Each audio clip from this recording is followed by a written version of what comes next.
You're not going to believe it. I just pushed the go live button, and just like that, Kerry showed up right on time. We're going to make it today. We're going to make it, Kerry. We're going to fight robots today on the show. Okay, I'm ready. Hi, everyone. Tim Kitzer from NBA Jam and NFL Blitz, welcoming you to The Backpack Show. Your hosts, Chris Brogan, Kerry Gargone, Boom Shakalaka. Backpack Show. Excuse me, can you explain this shirt? So I saw at a recent marketing event that speakers got these cool shirts, and I was like, I want a cool shirt. So I went and got one. Yes. And speaking of which, we could celebrate the birthday of Anne Handley today. Happy birthday to Anne Handley. 31, probably. She's probably 31 years old. So happy birthday to Anne. Mother of amazing content babies. Yes. Yes. She's made babies out of content. Everybody writes, and the book Content Rules, co-written with one CC Chapman. That is true. Look at this. It is my beautiful mother, my biological mother at that, the one who has gave birth to me. It is her husband, my father. Hi, Chloe. How are you over there? And hi, Leslie. Good to see you. Welcome, everybody, to the Backpack Show. I'm going to tell Leslie you're an honor and you have other syrup now. Don't tell Leslie that I have other syrup right now. Listen, syrup is expensive. And just because someone took a field trip to a sugar shack, based on our conversation about what sugar shacks were all about, I feel like, that makes sense. Wait 1 second. I have to now message my boss, who always forgets that Friday at this time is the Backpack Show. So I was just in a team building meeting with our team about actions that engender trust and actions that cause distrust. All this in an effort to help your team perform better. And of course, one of the actions that creates distrust is acting like you're not paying attention. And I was like, speaking of that, I have to leave because I have to do another thing in like 2 minutes. And I'm pretty sure if I don't show up, that's going to engender distrust. Mistrust, lack of trust. We do need trust. And it's funny because I didn't know you were doing that, but Charlie Green's a good pal. We wrote Trust Agents, kind of ripping off parts of Trusted Advisor because we knew David Maister and Charlie Green, who wrote that book. And we said, that's it. I think you're off Leslie's list. I know. I'm probably not. Well, listen, I didn't want to take it all. To be fair, I got hot and spicy syrup, which is not the regular kind of syrup. Habanero habaneros. Yeah. All right. I convinced my CEO to let me finish my Backpack Show. You could go talk to your CEO. We'll figure something out. Did anybody bring a deck of cards? He gets it. Listen, I made up the promo for the show, and I said, Kerry and Chris fight robots. And I figured, that'll get somebody to come in. And Jacqueline and Christian Adams were both like, oh, cool. I'll show up for that. But we're the opposite of fighting robots. You're actually I had something in mind trying out different robots. That's true. Well, it's funny because this sounded bad. I was talking about like ChatGPT, not like a Japanese black market dirty robot. Dirty to be robot. Clear. Yes.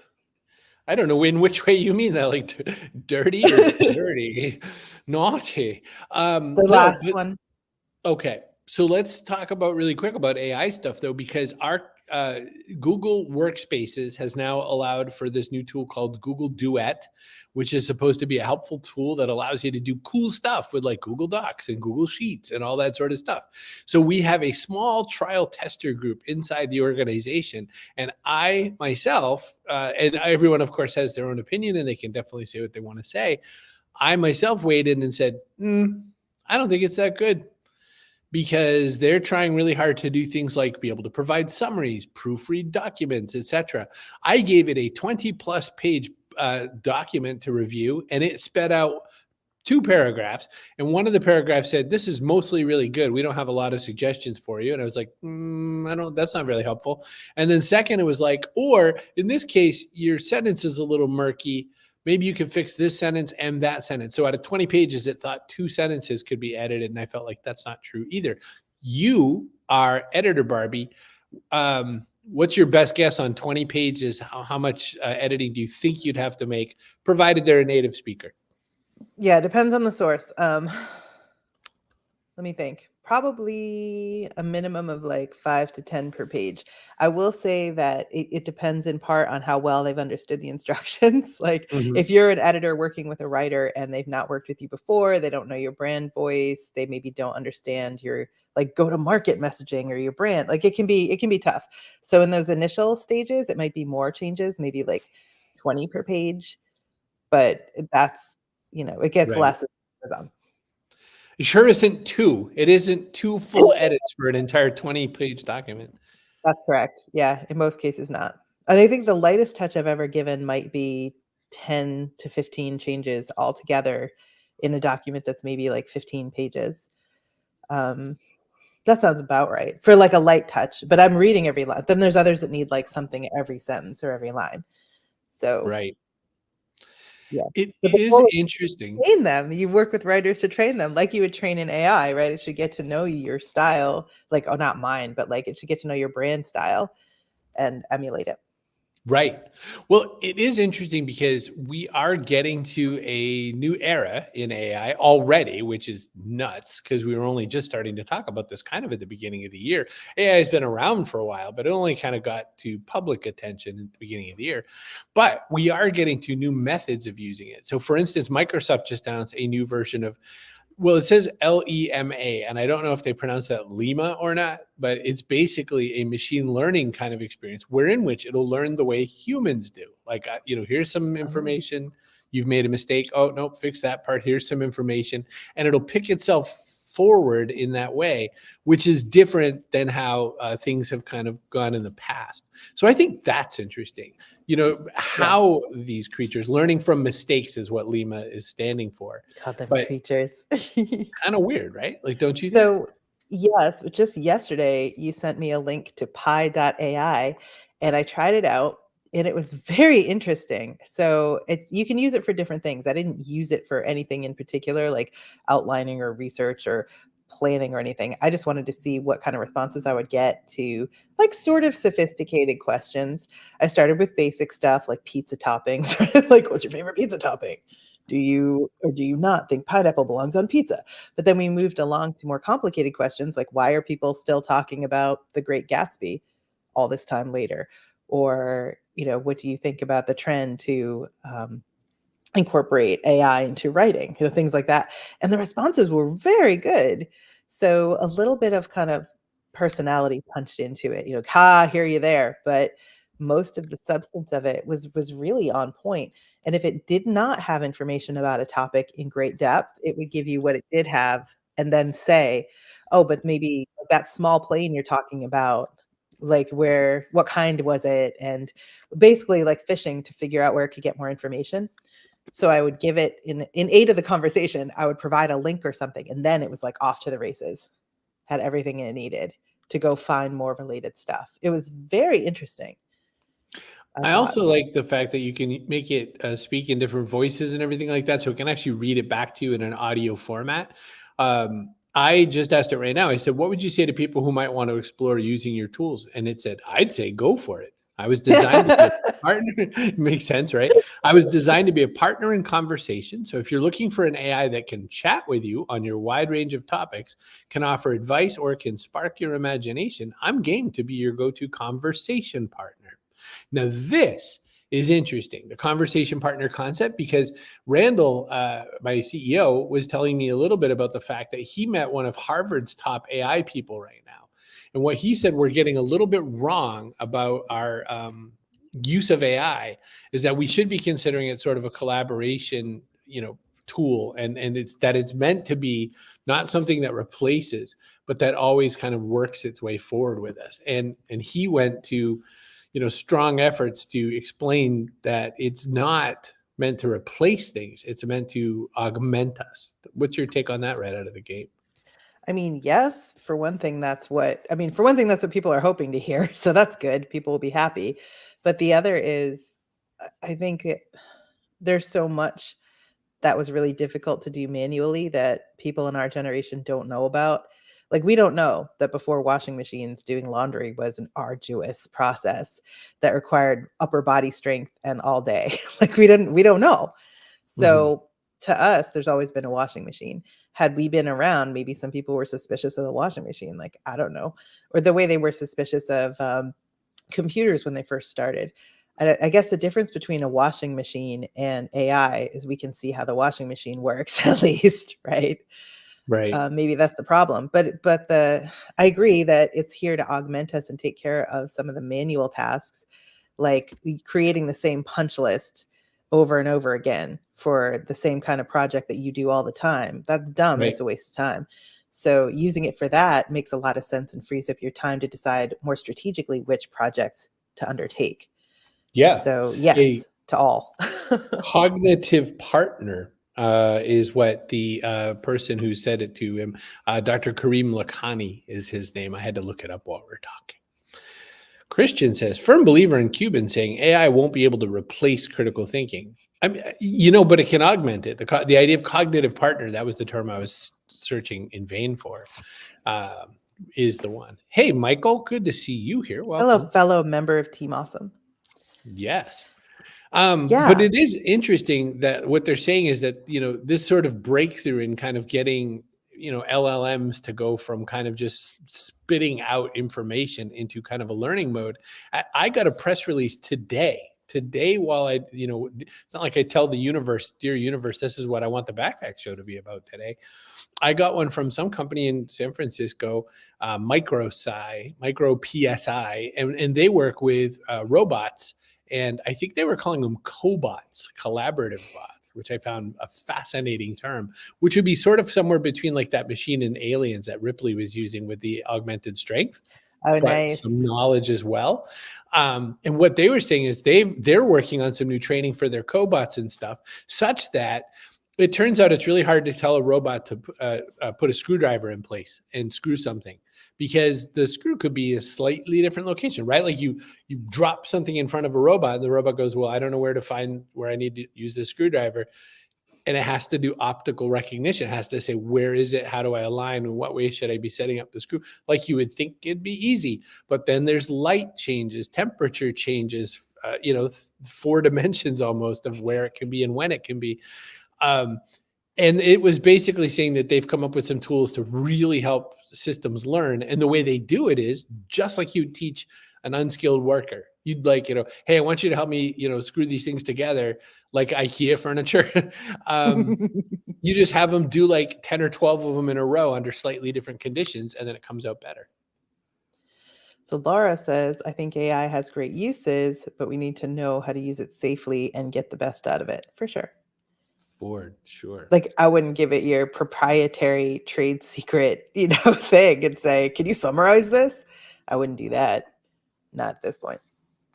But what I was thinking of when I was looking at the Pi.ai thing, just jumping back for a second, the way that it can handle kind of basic, at least superficial level conversation, and then even sophisticated topics of conversation, was like they used to train socialites. I was watching this series hosted by Elizabeth McGovern called $1 Million Princesses, about the women, the heiresses during the Gilded Age who married into British aristocracy, like because they needed money to fix up their estates and stuff. Anyway, instead of like formal schooling like their brothers had, they would walk in the garden with their governess or whatever and have to switch topics every new shrub they came to, because you had to be able to converse on enough topics that even if the person you were seated next to was as boring as a plant, you could hold the conversation up yourself.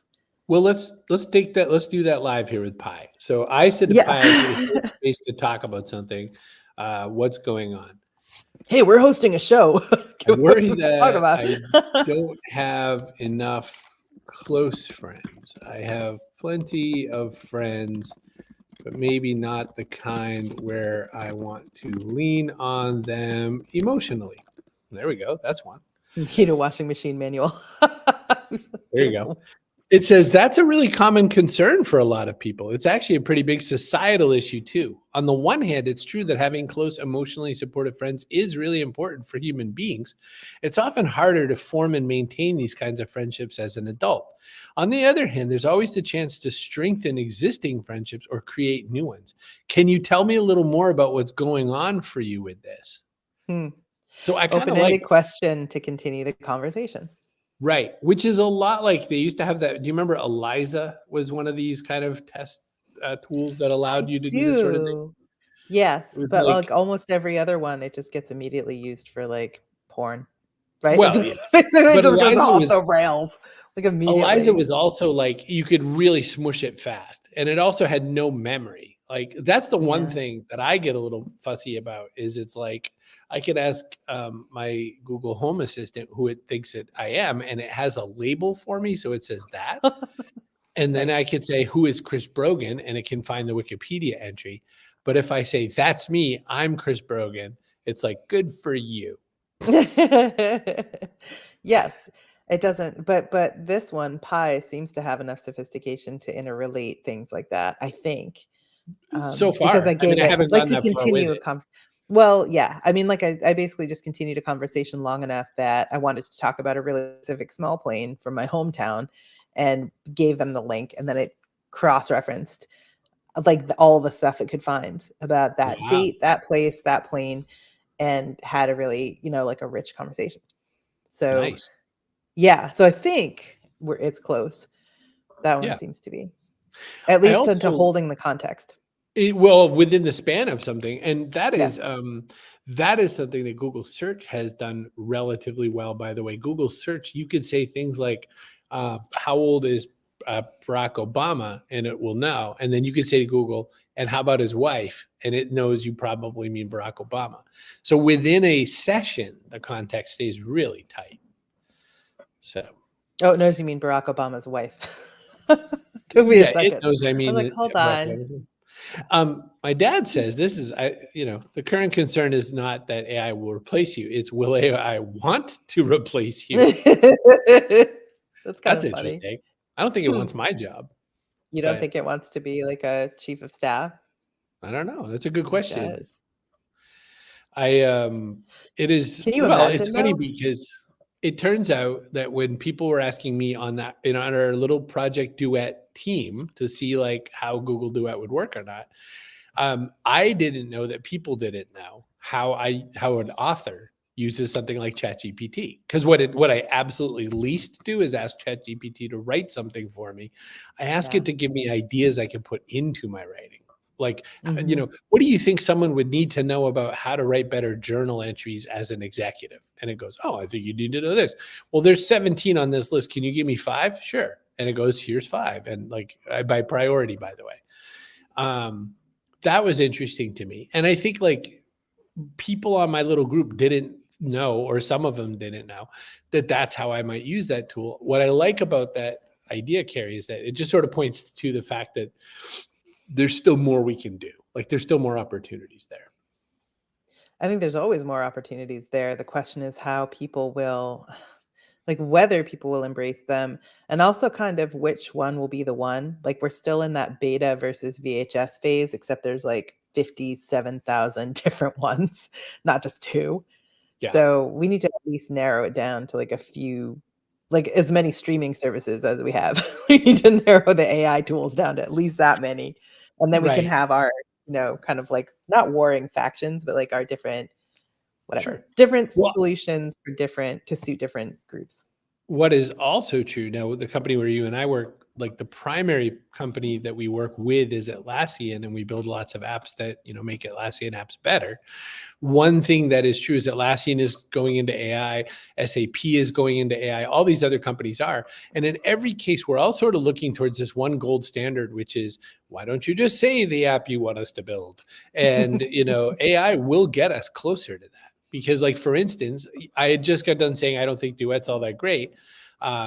Your boss said, oh my gosh, it just showed me how to create a pivot table inside of a spreadsheet, like all by itself. It just did it for me. And I was like, see, any kind of tool you already are using a lot, if it can make the tool do things easier for you, we're going to be all for it. Like to me, it's going to be the way, remember when like suddenly glass and keyboards were just the thing, like we just typed on glass. Yeah. If it's that ubiquitous, we're not even going to think about it anymore, I think. So there was a joke in, I think it was I can't remember. It was either Sex and the City or the Sex and the City movie. It was one of them. If that show on HBO, if you're into that. And the first time somebody hands Carrie Bradshaw, the main character, one of these phones. She's like, I don't know what to do with this. And she hands it back, and someone gives her like a flip phone with numbers on it. And everyone's like, haha, that's so funny. She ends up with a iPhone like everybody else eventually. Yep. So Really it's is a coming. thing. Yeah. I think It's so. coming. And I think that's it. It's not like, how many people still have their BlackBerry, or a physical keyboard phone? Very few, because it's just not Yeah. what they want. Maybe it'll be like Clippy, but for everything in your life. Like, hey, looks like you're trying to make a grocery list because you're having company. Do you want me to check your texts and see what they asked for last time they visited? Something like See, that, maybe. That's where it gets interesting to me. Like, that's what I want, is I want to say, well, I buy my groceries through Walmart.com, and that's just because I like that they drop them off for me. It's really fast and easy. I don't have to think much about it. I save hours and hours of my time. It told me that this year so far, I've saved 45 hours in delivery. So I think it's one of those things where you get the opportunity to get some, value out of it. But the other thing it does say is, you tend to order this a lot. You sure you didn't want to order that one more time? So Marty misses their BlackBerry. Michael says Clippy needs to be the retro skin for an AI. Totally. I like that idea. I like it too. But when apps can do that for me and be a little more predictive for me, in the positive sense of it, I'll be a lot happier. I'll be happier when I can get an AI to actually execute actions on my machine for me.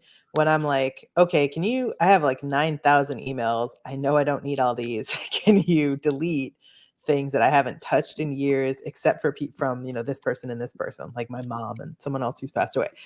Get rid of it all. I'd have to manually sift through it all myself, or, try to use searches. And even that would take time. Something like that would be really helpful. Or, hey, can you check my calendar for, events that conflict with my upcoming vacations? Right. And reschedule them to, the week before, or the week after. Stuff Right. like that. Like actually the next step, not just alerting me to things, but doing those things for me. Well, the other thing I wish it would do is it would say to me, you know what you forgot to do? That's what I'm here for. You forgot to do. I forgot StreamYard to. is our sponsor. Hey, want to make a show like this? So easy, even a duck could make one. StreamYard.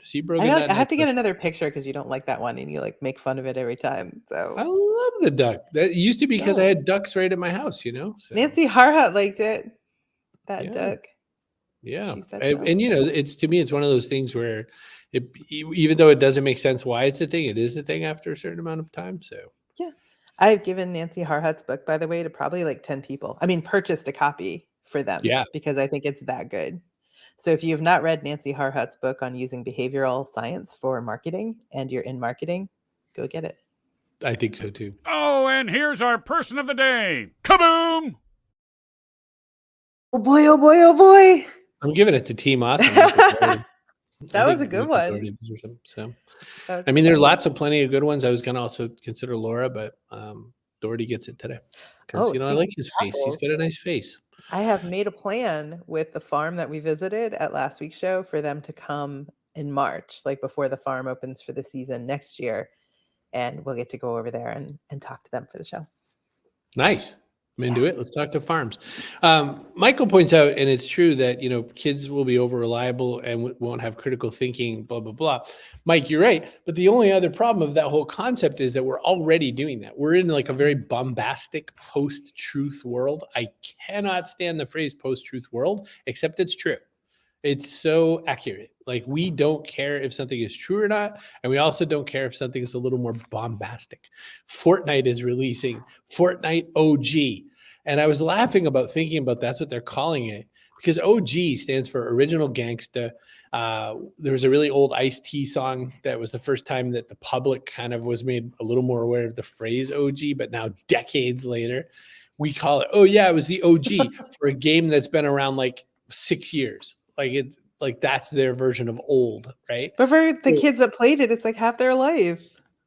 Yeah, half their life if they're 12. So, I mean, that's the thing is like, we're at a spot where like reality is so distorted. That was the other thing Google Duet wanted to offer, by the way, is, hey, if you want, we can make you look better in Google Meet. I was like, well. Oh my God. There's no hope. No, I hate that actually. Like somebody that we used to work with had said, "Oh gosh, I had to go on Google Meet after using Zoom with the what do you call it? Like touch up appearance on or something." And as soon as I Yes. logged in, I was like, "Oh my god, I look terrible." And I was thinking, "Whoa, does people actually turn that on?" I mean, I'm It's not like nutty. we use lighting and stuff to make sure that you can like see us and that we're not in Yeah. shadows and whatever, but like we are I don't know, you look how you look, You look how you you know? look. Embrace it. So Michael wins the person of the day. We did what we said we were going to do. I have a CEO to call back. So the only other thing left to do is ask AI, what should I do next?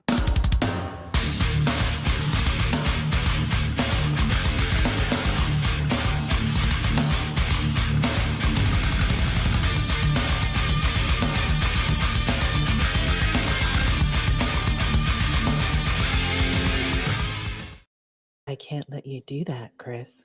It said launch Skynet, but I mean,